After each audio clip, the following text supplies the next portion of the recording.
그날 평소처럼 부엌으로 가려던 발걸음이 이상하게 멈췄다. 매일 아침 나는 한 걸음씩 부엌으로 걸어가며 내 몸이 점점 무겁다는 느낌을 받는다. 오른쪽 손목에선 쑤시듯이 아픈 통증이 느껴지고 다리는 조금씩 뻣뻣해진다. 하지만 나는 여전히 부엌에 서서 반찬을 만들기 시작한다. 내 삶에서 반찬을 만드는 것은 더 이상 단순한 일이 아니다. 그것은 내가 혼자 살아가는 이유이자 내 삶의 의미가 되어버렸다. 시계가 새벽 5시를 가리킬 때 나는 항상 일어난다. 남편이 살아있던 시절처럼 따뜻한 아침을 준비하고 싶다는 마음은 여전히 내게 남아있지만 그 아침의 따스함은 이제 오직 내 손끝에서만 느껴진다. 부엌에 불을 켜고 양념을 준비하고 반찬들을 하나씩 꺼내며 나는 고요한 아침을 맞이한다. 그때마다 내 머릿속에 떠오르는 생각은 하나. 혼자 해야지. 남편이 떠난 이후 내 일상이 되어버린 말이다. 그날 아침 나는 시금치와 도라지, 고구마를 준비했다. 한 번도 그렇게 정성 들여 만들지 않았던 것 같다. 손이 떨리기도 했고 반찬을 담을 때마다 예전보다 더 힘이 들었다. 반찬을 준비하면서 옛날이 떠오른다. 남편이 고기 하나를 구워주며 웃던 얼굴. 옆에서 자주 말없이 앉아있던 모습들이 꿈처럼 지나간다. 그때는 참 좋았지. 나는 작은 소리로 중얼거리며 반찬통에 음식을 담았다. 그때의 남편은 이제 내 기억 속에만 존재한다. 그의 빈자리는 너무 커서 여전히 내 마음 한켠을 채운다. 배달 가는 날이면 늘 그런 기분이 든다. 작은 트름 아파트에서 혼자 살면서 유일하게 세상과 이어져 있는 끈은 복지관에 납품하는 반찬들 뿐이다. 반찬 가게를 운영할 때는 얼굴도 보고 손님들과 대화도 했지만 지금은 그런 일상이 사라졌다. 복지관에 반찬을 전달하며 얼굴을 마주치는 사람들도 있지만 그저 일적인 관계일 뿐이다. 그럼에도 나는 그 일을 계속해야만 한다. 내가 살아가는 방식이 되어버렸으니까 시금치를 다듬고 있을 때 세탁기가 이상하다는 생각이 들었다. 세탁기를 돌리려고 했는데 갑자기 멈춰버렸다. 어쩔 수 없이 다시 한번 버튼을 눌러보았다. 그런데 아무 반응이 없다. 나는 고개를 갸웃하며 세탁기 옆에 서서 몇 번이고 버튼을 눌러봤다. 이상하네. 왜 이렇게 안 될까? 세탁기에서 이상한 소리가 나기 시작한 지 벌써 사흘째였다. 그때마다 나는 점점 더 불안해졌고 오늘은 아예 작동하지 않게 되었다. 그렇게 뭔가 잘못되었을 때 나는 늘 혼자 해결하려 했다. 남편이 세상을 떠나기 전까지는 그런 일이 있어도 내가 고치곤 했으니까. 하지만 이제는 그때처럼 예전만큼 잘 되지 않는다. 내 손목도 마음도 예전 같지 않다. 나이가 든다는 것이 이런 걸까? 부엌에 서서 반찬을 다루는 손목도 아프고 세탁기도 제대로 돌리지 못하고 이젠 나만으로는 다 해결할 수 없다는 생각이 들었다. 수리기사라도 불러야 하나? 그런 생각을 하며 세탁기 앞에 앉아 몇 분 동안 멍하니 있었다. 하지만 나는 혼자 사는 사람이라 낯선 사람을 내 집으로 들이는 것에 대한 불안감이 컸다. 요즘 뉴스에서 나오는 불안한 사건들을 생각하면 더더욱 그런 마음이 커졌다. 그래도 세탁기는 고쳐야 했다. 그렇게 하며 나는 한숨을 쉬었다. 이게 다 나이 들면서 오는 불편함인가? 내 목소리도 점점 작아지면서 그렇게 세탁기 옆에 앉아 있었다. 그때 복지관에서 오는 전화가 있었다. 늦은 시간에 반찬을 배달하러 가야 하는데 시간이 너무 지체되었다는 걸 깨달았다. 손빨래라도 해야 할까? 그렇게 고민하며 나는 복지관으로 가기 위해 서둘렀다. 복지관에 들어서자 김 주임님이 반갑게 맞아주셨다. 정희 씨, 오늘은 좀 늦으셨네요. 주임님은 복지관에서 나와 꽤 오랜 시간 동안 일해온 분으로 나와도 꽤 친한 사이였다. 처음 반찬을 납품할 때부터 도움을 주셨던 분이다. 세탁기가 고장나서 손빨래하느라 시간이 좀 걸렸어요. 내가 말을 꺼내자 김 주임님은 잠시 생각한 후 주머니에서 명함을 꺼내주셨다. 이분 어떠세요? 우리 복지관에서 가전제품 고장날 때마다 불러서 고쳐주시는 분인데 정말 친절하고 믿을만해요. 나이도 정희 씨와 비슷하실 거고 혼자 사는 어르신들 많이 도와주셨거든요. 김 주임님이 건넨 명함을 받아보니 이문호 가전수리 전문이라고 적혀 있었다. 글씨체도 단정하고 명함도 깔끔했다. 정말 믿을 만한 분이세요. 김 주임님은 말했다. 가격도 착하고 무엇보다 정직한 분이에요. 김 주임님의 말에 나는 조금 안심이 되었다. 복지관에서 추천해주는 분이라면 믿어볼 만한 사람이겠지 라는 생각이 들었다. 집에 돌아와서 명함을 다시 한번 봤다. 전화번호 옆에 성실한 서비스라는 문구가 작게 인쇄되어 있었다. 저녁을 먹고 나서 나는 용기를 내어 전화를 걸었다. 벨이 몇 번 울리더니 차분한 남자 목소리가 들렸다. 안녕하세요. 이문호입니다. 안녕하세요. 복지관에서 연락처를 받았는데요. 세탁기가 고장나서 수리를 부탁드리고 싶어서요. 아, 네. 어떤 증상인지 말씀해 주세요. 목소리가 정중하고 친절했다. 나는 세탁기 증상을 설명하자 내일 오후에 와서 봐주겠다고 했다. 전화를 끊고 나니 마음 한편이 편해졌다. 내일이면 이 골치 아픈 문제가 해결될 것 같았기 때문이다. 그날 밤 잠자리에 들면서 내일 올 수리 기사분을 생각해 봤다. 어떤 분일까? 정말 믿을 만한 분일까 하는 생각들이 머릿속을 맴돌았다. 복지관에서 추천해준 분이니 분명 괜찮을 거라고 스스로를 달래며 잠에 들었다. 그날 오후 전화벨이 울리자 나는 잠시 놀라서 숨을 멈췄다. 고요한 아파트에서 유일하게 나는 그 소리에 귀를 기울였다. 수리기사님이 오신다는 약속을 기억하며 마음속에서 작은 떨림이 일었다. 설렘보다는 불안이 더 컸다. 그는 내 집에 오는 낯선 사람일 뿐 어쩌면 그가 나의 공간에서 물리적 도움을 주고 그 이상의 일을 하는 것은 아닐까. 그런 생각이 머릿속을 스쳤다. 소리 없이 다가오는 외부인, 그 존재에 대한 긴장감은 무언가 사소한 일에서 시작되었다. 매일 아침 부엌에서 식사를 준비하며 다가오는 따뜻한 정을 기대할 여유도 없이 계속 세상과 단절된 채 살아온 나는 갑자기 누군가를 내 삶의 공간으로 들여보낼 수 있을지 의문이 들었다. 내가 나이가 들어간다는 느낌이 점점 더 나를 괴롭히기 시작한 것 같다. 어쩌면 내가 무의식적으로 원치 않는 감정적인 두려움도 내게 영향을 끼쳤을 수 있다. 세탁기, 그 단순한 가전제품의 고장도 이제는 나에게 복잡한 감정을 불러일으킨다. 갑자기 세탁기를 고칠 수 없게 되니 나는 자연스럽게 그에 대한 의존을 느꼈고 누군가 내 삶에 물리적, 감정적 도움을 줄 수 있다는 사실이 무섭게 다가왔다. 나는 그때 복지관에서 김 주임님이 건네준 명함을 다시 꺼내어 봤다. 명함에는 깔끔한 글씨체로 이문호 가전수리 전문이라고 적혀 있었다. 이 사람이 진짜 믿을 수 있을까? 그런 질문들이 고백하듯 떠올랐다. 복지관에서 추천해준 분이니까 믿어야지. 그러면서도 쉽게 마음을 놓지 못했다. 나는 부엌에 있는 세탁기 앞으로 다시 한번 걸어갔다. 세탁기의 버튼을 눌러보았지만 역시 아무 일도 일어나지 않았다. 그저 무너져가는 기계와 그걸 고칠 수 없다는 나의 무력감만이 그대로 남았다. 물리적으로는 그저 고장이 난 기계였지만 그 고장이 내게는 더 큰 의미를 지닌 것 같았다. 더 이상 내 손으로 해결할 수 없는 일들, 그런 일이 점점 늘어가는 것에 대한 두려움이었다. 오늘 정말로 와주겠지. 내가 스스로에게 물었다. 내 손이 가볍게 세탁기 옆에 놓인 작은 수건을 만지며 생각에 잠겼다. 고요한 일상 속에서 언제부터인가 작은 일에도 자꾸 불안해지기 시작했다. 세탁기를 고치는 일도 이제는 자신감이 없어졌다. 그동안 나는 나의 일상을 고요한 일상 속에서 감당해왔지만 이제는 그 고요함이 오히려 나를 짓누르는 것 같았다. 언제부터인가 내 곁에는 아무도 없었지만 그 사실이 더욱 외롭게 느껴졌다. 어쩌면 내가 그간 놓쳐왔던 것들이 다시 되돌아오고 있는 것 같았다.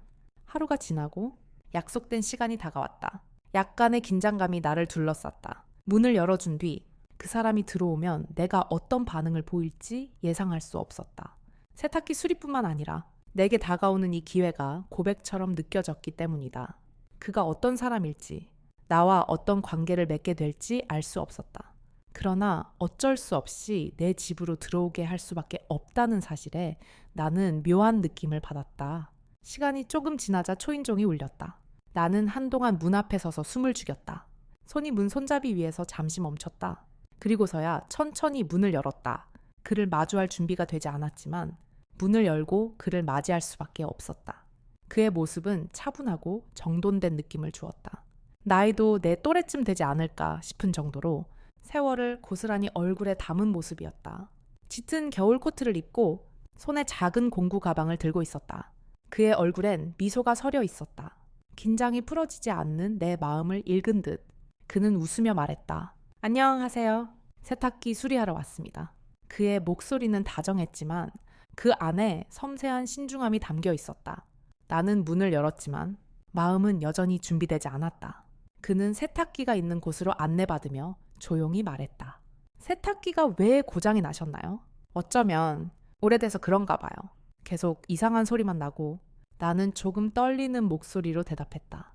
그 말이 내 마음을 대신하는 것 같았다. 그냥 기계의 고장이 아니라 내 삶의 작은 고장들, 점점 더 쓰러져가는 일들이 드러나는 듯한 느낌이 들었다. 네, 한번 살펴보겠습니다. 그는 고개를 끄덕이며 조용히 세탁기 뒤쪽을 점검하기 시작했다. 소리가 나는 이유는 배수 호스 쪽에 문제가 있는 것 같습니다. 잠깐만 세탁기를 빼보겠습니다.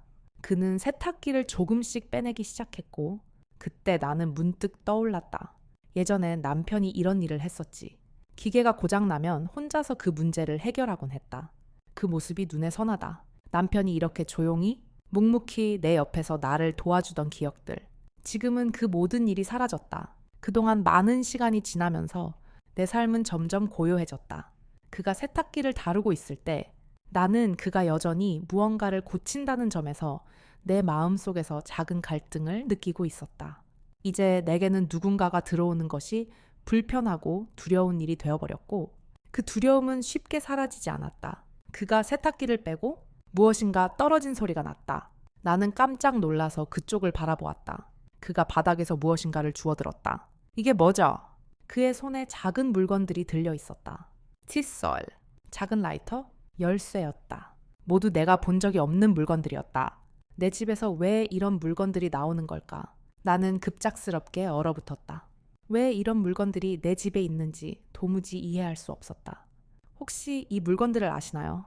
그의 물음에 나는 아무 대답도 하지 못했다. 그저 손에 힘이 빠져서 몸이 점점 얼어가는 느낌을 받았다. 침입의 흔적이, 아니, 그저 내 집의 안쪽에서 발생한 이 낯선 물건들이 내 마음을 강하게 흔들었다. 그 순간 내 마음속에서 한 가지 생각이 스쳐갔다. 설마 그때 누군가 내 집에 들어온 건 아니었을까? 나는 숨을 들이켰다. 세탁기 뒤에서 떨어진 칫솔, 라이터, 열쇠, 그것들은 내가 본 적이 없는 물건들이었다. 손끝이 차갑게 굳어졌다. 아무 말도 할 수 없었다. 두 손을 가볍게 움켜쥔 채 서 있었다. 혹시 이 물건들을 아시나요? 문호 씨의 물음에 나는 그저 고개를 저었다. 내 입술은 떨렸고 목소리는 가늘고 낮았다. 아니요, 저도 처음 보는 물건들이에요. 내 대답이 그저 공허하게 돌아왔다. 문호 씨는 물건들을 조심스럽게 집어들고 바닥에 놓았다. 칫솔은 남성용이었고 라이터와 열쇠는 모두 오래된 것처럼 보였다. 그 물건들이 내 집에서 나올 리가 없다고 생각했지만 지금 그것들은 내 눈앞에 분명히 놓여 있었다. 그 순간 문호 씨가 조용히 말했다. 혹시 최근에 이상한 일이 없으셨나요? 집에 누군가 들어온 흔적이라든지 뭔가 내가 갑자기 떠오른 기억을 막으려 했다. 그런 일은 없었어요. 그런 건 하지만 그 기억은 끊을 수 없었다. 얼마 전 늦은 밤 현관문 손잡이가 이상하게 돌아가는 소리를 들었다. 그때는 잠결에 들었던 소리라고 생각했지만 지금 그 소리와 이 물건들이 다시 떠오르자 그 모든 것이 연결되는 것 같았다. 그때는 내가 깜빡한 거라고 여겼던 일이 사실은 아니었을지도 모른다는 생각이 머릿속을 가득 채웠다. 문호 씨는 내 눈을 피하지 않고 차분하게 물었다. 혹시 그때 현관문을 여는 소리가 들린 적이 있으신가요? 나는 잠시 멈칫했다. 그 질문에 나의 가슴이 움찔했다. 사실 그런 일이 있었다. 지난달에 밤늦게 현관문 손잡이가 돌려지는 소리가 분명히 들렸고 그때 나는 잠이 들고 있었기에 잘 모르겠다고 생각했다. 그러나 지금은 그 소리가 정말로 존재했다는 느낌이 들었다. 그게 맞아요. 밤에 현관문에서 그런 소리가 들렸어요. 그때는 잠이 들고 있었고 그냥 아무것도 아니겠지 하고 넘겼어요. 문호 씨는 내 말에 조용히 고개를 끄덕였다. 자물쇠에 흠집이 있네요. 그리고 베란다 창문 잠금 장치도 이상해 보입니다. 그의 말이 내 마음을 더욱 어지럽혔다. 자물쇠의 흠집, 베란다 창문. 나는 그때 그 모든 것들이 연결되어 있는 것처럼 느껴졌다. 내 집에 누군가 몰래 들어온 것 같았다. 문호 씨가 차분히 말했다. 문을 여는 소리와 창문 잠금 장치의 이상, 자물쇠의 흠집까지 보면 아마 누군가가 강제로 문을 열려고 시도한 흔적이 보입니다. 이건 좀 더 점검해야 할 것 같습니다. 내 머릿속은 혼란스러웠다. 오랜 시간이 지나면서 이런 일이 내게 일어난다는 사실이 너무 무섭고 당황스러웠다. 내가 혼자 살아온 지 몇 년이 지났고 그동안은 그런 일이 없었기 때문이다. 그런데 지금 이 순간 내 집에서 벌어지고 있는 일이 도무지 이해되지 않았다. 누군가가 나의 집에 들어왔다면 그 사람은 무엇을 원했을까? 문호 씨는 나의 걱정을 덜어주기 위해 말했다. 일단은 걱정하지 마세요. 이런 일은 생각보다 흔한 일입니다. 저는 이런 일들을 자주 처리해 왔어요. 자물쇠는 새로 바꿔드리고 창문 잠금 장치도 확실히 점검할게요. 오늘 밤만은 안전하게 지내실 수 있도록 조치를 취해드리겠습니다. 내가 고개를 끄덕이자 문호 씨는 바쁘게 일을 시작했다. 공구 가방을 열고 자물쇠를 살펴보더니 조용히 작업을 시작했다. 내가 그를 지켜보면서 앉아있는 동안 한 가지 생각이 떠올랐다. 혼자 지내는 동안 나는 얼마나 많은 일들을 외면하고 있었을까? 내가 안전하다고 느낄 때 그 안전은 사실 그렇게 확실한 것일까? 이런 순간에 나는 그동안 누군가에게 도움을 받을 수 있었다는 사실을 잊고 살았다는 것에 대해 마음 한구석이 서늘해졌다. 문호 씨는 곧바로 창문 잠금 장치를 점검하기 시작했다. 그는 가방에서 철사와 작은 나사를 꺼내어 베란다 창문을 고쳐놓았다. 이 모든 작업이 빠르고 정확하게 이루어졌다. 나는 그저 조용히 지켜보며 그의 능숙한 손길에 마음속으로 고마움을 느꼈다. 이렇게 해주셔서 정말 감사합니다. 내 목소리가 가늘어졌다. 말로는 다 표현할 수 없는 감사함이 내 안에서 밀려왔다. 문호 씨는 내게 고개를 끄덕이며 말했다. 이 정도는 정말 괜찮습니다. 나만의 생활을 하다 보면 이런 부분들이 조금 더 신경이 쓰이죠. 나는 그 말을 듣고 가만히 앉아 있었다. 나이 든 후 내가 스스로 해결할 수 있는 일들이 줄어들면서 점점 더 외로움이 느껴졌다. 나도 모르게 문호 씨에게 조금씩 의지하게 된 것 같았다. 작업을 마친 문호 씨는 다시 돌아서며 말했다. 이제 밤은 안전하게 지내실 수 있을 겁니다. 그런데 혹시 제가 한 가지 더 도와드려도 될까요? 도어락 비밀번호를 바꾸는 것도 좋을 것 같습니다. 그 말에 나는 깜짝 놀랐다. 아니요, 그건 괜찮습니다. 그냥 오늘 밤만은 편안하게 잠들 수 있게 도와주셔서 고맙습니다. 문호 씨는 잠시 머뭇거리다 대답했다. 그럼 혹시라도 더 불안하시면 언제든지 연락 주세요. 그가 문을 열고 나가자 나는 한참을 그 자리에 앉아 있었다.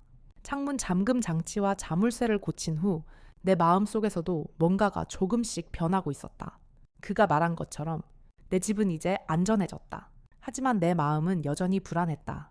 집을 비울 때마다 누군가가 내 집에 들어와 있었다면 내가 깜빡한 건 아닐까. 저녁이 되자 나는 집 안에서 일어나는 모든 소리가 갑자기 크게 느껴졌다. 난데없이 시작된 바람에 창문을 닫고 다시 불을 켜며 몸을 움츠러들게 만들었다. 오늘 하루도 고요하게 지나갔지만 마음 한 구석에는 무언가 불편한 것이 자리 잡고 있었다. 문호 씨가 떠난 후 잠시 동안 나는 그의 손길이 떠난 자리를 느꼈다. 그가 되어락 비밀번호까지 바꿔준 그 일이 아직도 내 머릿속을 떠나지 않았다. 내가 그때 말했듯이 도어락 비밀번호를 바꾸는 일은 내가 원하지 않은 일이었다. 왜냐하면 그 일이 너무 커 보였기 때문이다. 하지만 나는 결국 그를 믿었다. 하지만 그것이 전부가 아니었다. 내 마음속에서 그 불안감이 계속해서 자리를 잡았다. 문호 씨가 고쳐준 창문과 자물쇠가 내 집을 지켜주겠다고 해도 그 누군가가 나의 공간에 들어온다는 것 자체가 이상한 일이었다. 계속해서 그 불안은 떨쳐지지 않았고 점점 더 내 자신에게 묻기 시작했다. 그 사람은 대체 누구였을까? 그리고 내가 정말 안전한 걸까? 밤이 찾아왔다. 나는 텔레비전도 켜지 않고 그냥 소파에 앉아 있었다. 아무것도 하지 않으면 내 마음이 더 흔들릴 것 같았다. 눈을 감고 있자니 문호 씨의 모습이 떠오른다. 그가 도와주고 갔을 때 나는 그에게 감사하는 마음이 크다고 생각했다. 그리고 더 이상 그가 내 곁에 있을 수 없다는 사실이 서서히 스며들어왔다. 그날 그가 나에게 해준 일들은 크고 작은 도움이었고 그 덕분에 나는 조금씩 안심할 수 있었다. 이제 내일이 되면 다시 일상으로 돌아가겠지. 나는 나지막하게 혼잣말을 하며 이불을 덮고 눈을 감았다. 그러나 그 불안은 조금도 사라지지 않았다. 잠이 오지 않는 밤이었다. 새벽이 밝아오면서 조금씩 몸이 더 무겁고 내 마음도 조금씩 무거워졌다. 뭔가 깊은 곳에서 아픈 자극이 느껴졌다. 하루가 밝아오자 나는 다시 일어나서 하루를 시작했다. 오늘은 복지관에 가는 날이다. 복지관에 반찬을 배달하고 예전처럼 사람들과 간단한 대화를 나누며 하루를 보내는 것이 내게는 유일한 일상이다. 복지관에 가는 길은 언제나 조용하고 고요하다. 그 고요함 속에 나 자신이 살아있다는 느낌을 받으며 걸어간다. 그 길이 나는 항상 너무 좋아서 오늘도 그렇게 걸어갔다. 복지관에 도착하자 김 주임님이 나를 반갑게 맞아주었다. 정희 씨, 오늘도 바쁘시죠? 배달하러 오신 거죠? 나는 웃으면서 고개를 끄덕였다. 네, 오늘도 배달이요. 또 바쁜 하루가 될 것 같네요. 그렇게 나는 복지관에 부엌에 가서 반찬을 정리하고 직원들에게 전달한 후 잠시 쉬고 있었다. 그런데 그때 복지관의 다른 한 구석에서 들리는 목소리 하나가 내 마음을 사로잡았다. 문호 씨. 그 목소리를 듣고 나는 급하게 고개를 돌렸다. 그리고 그 자리에서 문호 씨와 마주쳤다. 그는 여전히 공구 가방을 들고 있었고 그 모습은 내가 본 적이 있는 그 모습이었다. 어머, 여기서 뵙네요. 내가 놀라며 말했다. 문호 씨는 잠시 당황한 듯 보였으나 금세 미소를 지었다. 아, 정희 씨, 여기서 또 뵙게 될 줄은 몰랐네요. 여기 어르신 가전제품 수리봉사로 왔습니다. 내가 그를 바라보며 웃었다. 정말요? 복지관에서 봉사도 하시고 참 대단하시네요. 문호 씨는 잠시 손을 멈추고 나를 바라보았다. 네, 사실 이렇게 도움이 될 수 있어서 기쁩니다. 혼자 사시는 분들이 많다 보니 이런 일을 자주 하게 되네요. 그때 내가 묻지 않았던 질문이 떠올랐다. 문호 씨가 혼자 사는 사람들이 많다고 말했을 때 나는 그가 나와 비슷한 처지일 수도 있다는 생각을 했다. 문호 씨도 나처럼 나만의 조용한 생활을 하고 있는 것일까? 나는 그 질문을 내 마음속에 묻어두고 그와 간단한 대화를 나누며 그가 또 다른 어르신의 세탁기를 고쳐주는 모습을 지켜보았다. 그의 손은 여전히 능숙하게 움직였고 나는 그 모습을 바라보며 내 마음속에서 조용한 위로를 느꼈다. 그렇게 잠시 시간이 흐르고 문호 씨는 수리를 마친 후 나와 다시 대화를 나누었다. 정희 씨, 오늘 시간 괜찮으시면 차라도 한잔 하실래요? 그는 살짝 머뭇거리며 말했다. 나는 그의 제안을 받았다. 네, 괜찮아요. 같이 차 한잔 마시죠. 우리는 복지관 근처의 작은 차집에 가서 차를 마시며 대화를 나누었다. 문호 씨가 말하던 일들과 그가 봉사활동을 하게 된 이유는 그에게 더 많은 의미가 있었다. 내가 나만의 조용한 생활처럼 문호 씨도 역시 그런 고요함 속에 쓸쓸함을 느끼고 있었다. 그때 문호 씨가 나를 바라보며 조용히 물었다. 정희 씨, 혹시 저희가 전에 만난 적이 있는 것 같지 않나요? 나는 순간 그가 말하는 것이 무슨 뜻인지 몰랐다. 그런데 그의 말에 내 마음이 조금씩 흔들렸다. 아, 맞아요. 예전에 반찬 가게 하셨죠? 제가 가끔 혼자 식사하러 갔었어요. 그 말을 듣고 나는 놀랐다. 정말요. 그때 가게에 혼자 오셔서 조용히 식사하시던 분이 문호 씨였군요. 문호 씨는 조용히 고개를 끄덕였다. 그때 정희 씨 반찬이 정말 맛있었어요. 그때는 집에서 혼자 지내느라 외로웠는데 가게에서 먹던 밥이 유일한 위로였어요. 그 말을 들으면서 나는 문호 씨가 나와 비슷한 처지였다는 사실을 깨달았다. 이 순간 우리는 서로의 외로움을 공유하고 있었고 그것이 다시금 내게 위로가 되었다. 그렇게 우리는 조용히 차를 마시며 각자의 이야기를 나누었다. 그때부터 내 마음은 조금씩 풀어지기 시작했다. 문호 씨가 조용히 말하며 나를 바라보았다. 정희 씨, 제가 여기 있을 때마다 그렇게 혼자 지내고 싶으세요. 새벽이 오고 나는 다시 하루를 시작했다. 창밖으로 보이는 하얀 안개가 아침을 덮고 있었다. 차가운 공기를 느끼며 부엌에 서서 오늘의 반찬을 준비했다. 평소와 같은 일상이었지만 내 마음은 묘하게 가라앉아 있었다. 문호 씨와 함께한 차 한 잔의 시간이 떠오르며 나도 모르게 마음이 서서히 움직였다. 그날 차를 마시며 나눈 대화 속에서 나는 문호 씨의 진지한 눈빛과 조심스러운 말투를 잊을 수 없었다. 아침에 조용한 시간이 지나고 복지관에 반찬을 배달하러 갔다. 그날도 어김없이 아침 일찍 준비한 반찬을 바리바리 싸서 복지관으로 향했다. 하지만 그날은 다르게 느껴졌다. 몸은 여전히 익숙한 일상 속에 있었지만 마음은 계속 문호 씨에게 끌리고 있었다. 그가 내 집에 와서 나눈 대화, 그의 작은 배려들이 내 마음에 점점 더 깊게 자리를 잡았다. 복지관에 도착해서 반찬을 건네고 나서 나는 문득 그의 얼굴을 다시 보고 싶다는 생각이 들었다. 그날 차 한 잔을 마신 이후 나는 계속해서 그의 모습을 떠올렸다. 문호 씨는 한 번도 부담스럽지 않게 나를 대했고 그와의 대화 속에서 나는 묘한 편안함을 느꼈다. 외롭다고 생각했던 마음이 조금씩 풀려나가는 듯한 느낌이었다. 내가 그를 원한다고 생각하지 않았지만 그와의 만남이 내 일상에 의미를 부여한 것만큼은 분명했다. 정희 씨, 여기서 뵙네요. 갑자기 내가 지나가던 복지관의 복도에서 문호 씨의 목소리가 들렸다. 나는 깜짝 놀라며 고개를 돌렸다. 문호 씨가 내 눈앞에 서 있었다. 그가 다가오며 말했다. 반찬 배달 오셨군요. 잘 지내셨어요? 네, 잘 지냈어요. 또 보네요. 오늘도 봉사활동 오신 거죠? 내가 대답하며 웃었다. 문호 씨는 고개를 끄덕였다. 네, 오늘도 어르신 가전 수리로 왔어요. 나는 문호 씨의 말에 대답을 하지 못하고 잠시 멍하니 그를 바라보았다. 그와 함께한 그 차 한 잔의 시간이 내게 얼마나 중요한 시간이었는지 그때 알지 못한 채 지나갔다. 그 순간 나는 그와 또 다시 대화할 수 있다는 생각에 가슴이 뛰는 것을 느꼈다. 문호 씨는 나를 보며 잠시 생각에 잠긴 듯한 표정을 지었다. 정희 씨, 사실 오늘 저녁에 시간 괜찮으시면 차 한 잔 더 하실래요? 그동안 바쁘셔서 대화를 많이 못 나눴잖아요. 문호 씨의 제안에 나는 잠시 망설였다. 사실 그와 차를 마시는 것이 좋은 일이긴 했지만 나도 모르게 내가 그의 제안을 받아들일 준비가 되어 있는지 확신이 서지 않았다. 하지만 그는 그저 가벼운 미소와 함께 차 한 잔을 권했다. 그 미소가 나를 압도할 만큼 따뜻하고 진심이었기에 나는 곧바로 대답했다. 네? 괜찮아요. 오늘 저녁에 만나서 차 한 잔 마셔요. 그와의 약속이 너무 자연스럽게 느껴졌다. 우리가 서로를 부담 없이 대할 수 있다는 사실이 나를 조금 놀라게 했다. 그동안 나에게 있던 불안한 마음들이 조금씩 사라져가고 있었다. 저녁이 되자 나는 창문을 바라보며 몇 번이나 시간을 확인했다. 그를 집에 들이는 게 맞는 걸까? 마음속에서 작은 갈등이 일었다. 약속 시간이 다가올수록 손끝이 살짝 떨렸다. 그러다 초인종 소리가 울렸다. 나는 한참을 문 앞에 서서 숨을 고른 뒤 천천히 문을 열었다. 안녕하세요. 오늘은 반찬이 어떤 걸 준비하셨나요? 문호 씨가 웃으며 물었다. 오늘은 간단하게 김치찌개와 몇 가지 반찬을 준비했어요. 아무것도 대단한 건 아니지만 그냥 따뜻한 거 한 그릇 드시라고요. 내가 미소 지으며 대답했다. 문호 씨는 잠시 내 손끝을 바라보며 고개를 끄덕였다.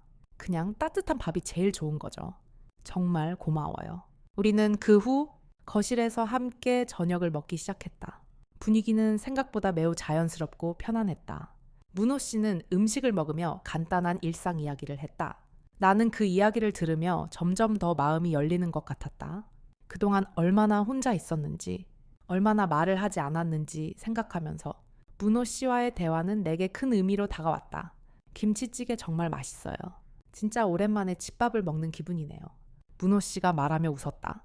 그의 웃음이 내게도 전해지며 그 순간 나는 그가 정말 나에게 의미 있는 사람으로 자리 잡고 있다는 것을 느꼈다. 그와 함께 나누는 저녁은 마치 오래된 친구와 나누는 식사처럼 편안했다. 이따금씩 문호 씨는 내가 말하는 작은 일에도 공감하며 웃었고 나는 그의 표정을 보며 조금씩 벽을 허물어 갔다. 하지만 그 순간 문호 씨가 갑자기 말을 꺼냈다. 정희 씨, 사실 제가 여기 오게 된 것도 그냥 우연은 아니었어요. 나는 놀라서 그를 바라보았다. 우연이 아니었다고요. 네. 예전에 정희 씨 가게에서 몇 번 가봤었어요. 제가 혼자 있을 때 그 가게에서 반찬을 사 먹었었거든요. 그때 제가 그 반찬으로 위로를 받았어요. 정말 고맙고 잊을 수가 없어요. 그 말을 듣고 나는 잠시 멍하니 그를 바라보았다. 그는 나와 같은 시간을 보냈다는 사실이 이상하게도 마음을 울렸다. 그렇게 그는 나의 작은 존재였던 반찬을 기억해 주었고 나 역시 그의 존재를 받아들일 수 있었다. 그때 문호 씨가 나를 깊은 눈빛으로 바라보며 말했다. 정희 씨, 우리가 서로 이렇게 더 가까워질 수 있는 이유가 있을까요? 새벽이 오고 나는 집 안에서 더 이상 아무것도 할 수 없다는 느낌에 잠시 멍하니 앉아 있었다. 창밖으로 비가 내리고 있었다. 우산을 챙길 생각을 했지만 비에 젖은 땅을 보니 그런 생각은 한순간에 사라졌다. 그저 오늘 하루는 조금 다르게 흘러갈 것 같았다. 어제 저녁 문호 씨와 함께 나눈 차 한 잔은 내게 의미 있는 시간이었고 그 시간이 끝난 후에도 나는 그를 떠올리며 침대에 누웠다. 그가 내게 어떤 영향을 미치고 있는지 나는 이제서야 깨닫고 있었다. 그가 내 집에, 내 일상에 자연스럽게 스며들어 오고 있다는 것. 그것이 내게 얼마나 큰 의미인지 깨달았다.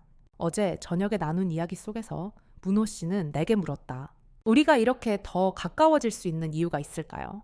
그 말에 나는 잠시 말문이 막혔다.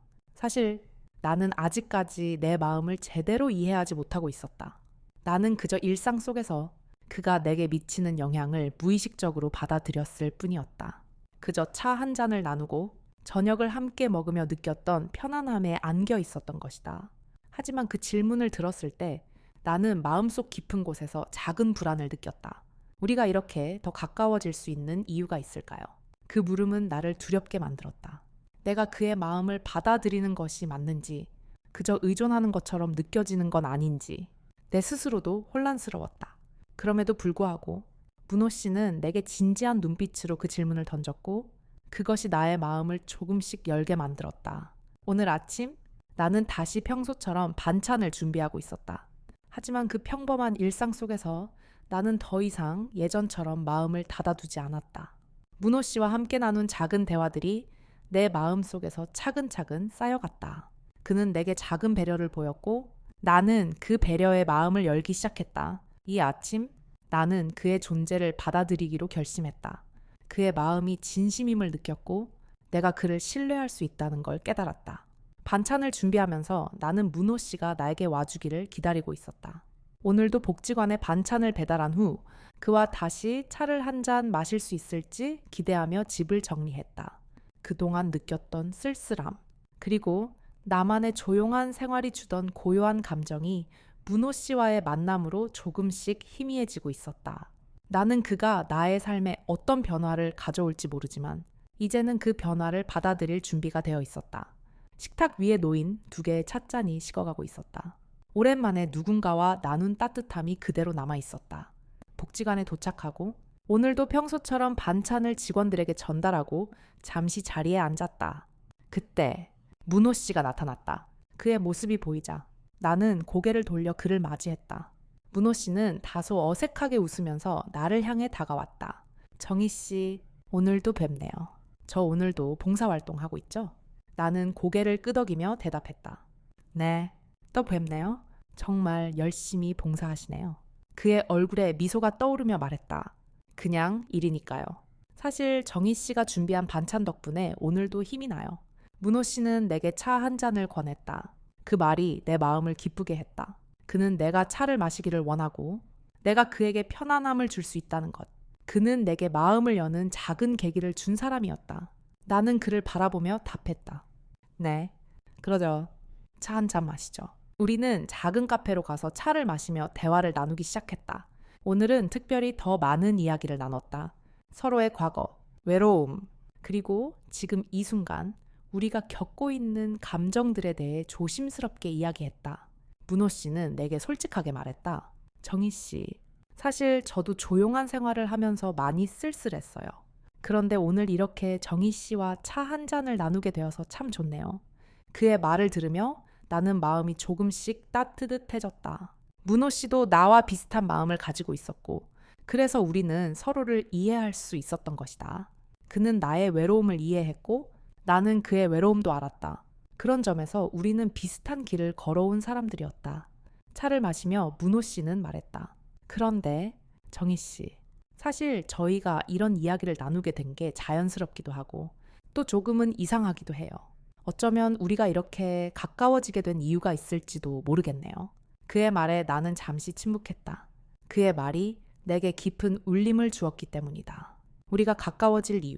그 말이 내 머릿속을 계속 맴돌았다. 우리가 가까워질 이유는 분명히 있었다. 그것은 문호 씨가 내게 진심으로 다가왔고 나 역시 그 진심을 받아들이기 시작했기 때문이다. 하지만 그때 문호 씨가 한 걸음 더 나아갔다. 정희 씨, 사실은 제가 여기 오게 된 이유가 있어요. 우리가 이렇게 가까워진 건 우연이 아니었어요. 나는 그 말을 들으며 가슴이 뛰기 시작했다. 그가 말하려는 내용에 대한 궁금증이 가득 차올랐다. 문호 씨가 다시 나를 바라보며 말했다. 정희 씨, 사실 제가 계속 이 자리에 있는 이유는 당신이 필요했기 때문이에요. 밤이 깊어가자 나는 반찬통을 하나 더 꺼냈다. 내일은 문호 씨에게도 가져가야지. 내 손끝이 오랜만에 가볍게 움직였다. 혹시 이 이야기가 마음에 드셨다면 좋아요를 눌러주시고 저희 채널을 구독하시면 더 많은 따뜻한 이야기를 들으실 수 있습니다. 또한 이 이야기가 여러분에게 어떤 감동을 주었는지 댓글로 간단히 이를 남겨주시면 함께 공감할 수 있는 시간을 가질 수 있을 것 같아요. 여러분의 소중한 이야기를 기다리고 있습니다. 감사합니다.